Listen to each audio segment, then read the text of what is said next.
दोस्तों, career with Rajiv में आप सबका स्वागत है। आज हम बात करेंगे एग्रीकल्चर सेक्टर में कैरियर ऑप्शन के बारे में। भारत एक कृषि प्रधान देश है। देश की 67% आबादी आज भी कृषि पर आश्रित है।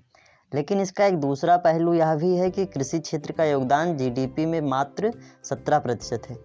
परंतु अब स्थिति बदल रही है। कृषि क्षेत्र भी अब एक असंगठित क्षेत्र से संगठित क्षेत्र में परिवर्तित हो रहा है और सबसे बड़ी बात, अब इसमें पढ़े लिखे युवा भी आ रहे हैं, जिनके आने से इस क्षेत्र को एक नया बल मिल रहा है और अब एक अच्छे कैरियर के दृष्टिकोण से भी बेहतरीन क्षेत्र है।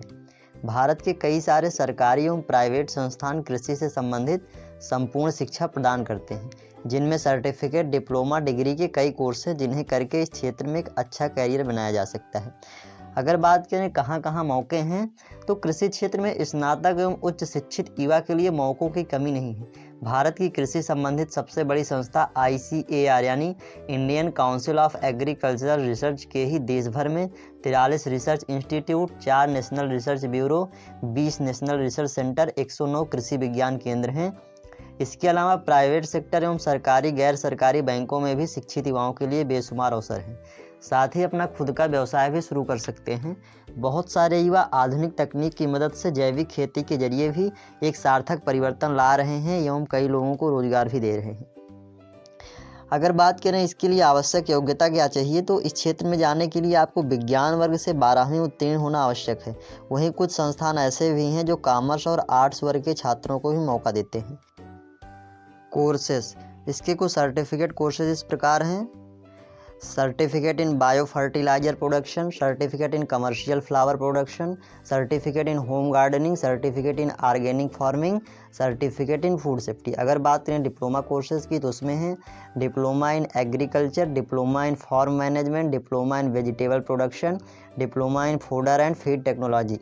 बैचलर डिग्री कोर्सेज में है BSc agriculture, BBA agriculture, BSc agriculture biotechnology, BSc genetics and plant breeding, BSc soil science and water management, BRS bachelor in rural studies, BSc in crop psychology, BTech in agriculture. इसके अतिरिक्त आप उच्च शिक्षा में master degree भी कर सकते हैं, जिनमें है MSc in agriculture, MSc in biological science, MSc in agriculture botany, MTech in agriculture.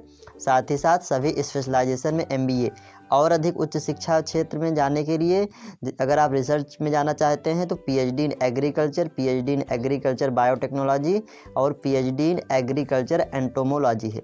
अगर प्रवेश प्रक्रिया की बात करें, तो केंद्रीय सरकारी विश्वविद्यालय में प्रवेश के लिए ICAR भारतीय कृषि अनुसंधान परिषद अखिल भारतीय स्तर पर प्रवेश परीक्षा आयोजित कराती है।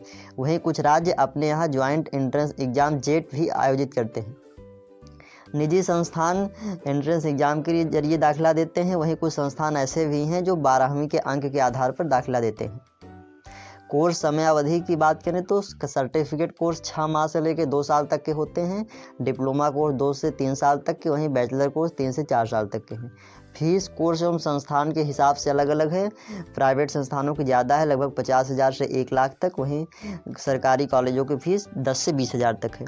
प्रमुख संस्थान की बात करें, तो national dairy research institute Karnal Haryana में है, इंडियन एग्रीकल्चर रिसर्च इंस्टीट्यूट नई दिल्ली में है, GB Pant university of agriculture and technology Pantnagar Uttarakhand में है, चौधरी चरण सिंह हरियाणा एग्रीकल्चर यूनिवर्सिटी हरियाणा में है, जवाहरलाल नेहरू कृषि विश्वविद्यालय जबलपुर मध्य प्रदेश में है। इस क्षेत्र में पढ़ाई करने के बाद नौकरी कहाँ मिलेगी? भारत सरकार एवं राज्य सरकारों के सभी कृषि संबंधित विभाग में, ICAR के सभी अनुसंधान केंद्र, agricultural university, state agricultural research station, मृदा परीक्षण केंद्र, राष्ट्रीय बीज निगम, केंद्रीय एवं राज्य कृषि पशुपालन मंत्रालय, जल एवं पर्यावरण मंत्रालय, मौसम विभाग, सभी राष्ट्रीय एवं प्राइवेट बैंक में बतौर कृषि विस्तार अधिकारी, ग्रामीण विकास अधिकारी, फील्ड ऑफिसर के रूप में भी मौके हैं। इसके अलावा सभी प्रमुख मीडिया संस्थान भी अपने यहाँ कृषि विशेषज्ञ की नियुक्ति करते हैं। निजी क्षेत्र की बात करें, तो कृषि संबंधित सभी विदेशी मल्टीनेशनल कंपनियों में, जैसे खाद्य एवं उर्वरक कंपनी, फार्मिंग इंडस्ट्री, कृषि equipment industry, NGO, dairy industry आदि। कृषि एवं इससे संबंधित क्षेत्रों जैसे फल उत्पादन, दुग्ध उत्पादन, पशुपालन में अपना खुद का व्यवसाय भी शुरू कर सकते हैं। आधुनिक तकनीक की मदद से जैविक खेती में स्टार्टअप करना भी एक बेहतर विकल्प है। वैदिक वाटिका के संस्थापक कृषि वैज्ञानिक समर्थ जैन एक प्रत्यक्ष उदाहरण हैं, जिन्होंने बेल्जियम से अपनी पढ़ाई के पश्चात भारत वापस आकर छत्तीसगढ़ के जसपुर में वैदिक वाटिका की स्थापना करके खेती को बढ़ावा देने के साथ कई लोगों को रोजगार भी मुहैया करा रहे हैं। तो दोस्तों, ये हुई बात कृषि इंडस्ट्री की। कृषि क्षेत्र आने वाले समय में एक बूमिंग इंडस्ट्री होने वाली है। सबसे बड़ी बात यह कि इसमें अन्य क्षेत्रों जैसे इंजीनियरिंग या मेडिकल की अपेक्षा भीड़ कम है, जिससे इसमें कंपटीशन भी अभी उतना नहीं है। इस लिहाज से आने वाले समय में यह एक आकर्षक कैरियर विकल्प होने वाला है। यह वीडियो आपको कैसा लगा हमें कमेंट करके ज़रूर बताएं। इसके अलावा अगर आपके पास कोई सवाल है तब भी ज़रूर पूछें। मिलते हैं फिर अगले वीडियो में, तब तक के लिए धन्यवाद।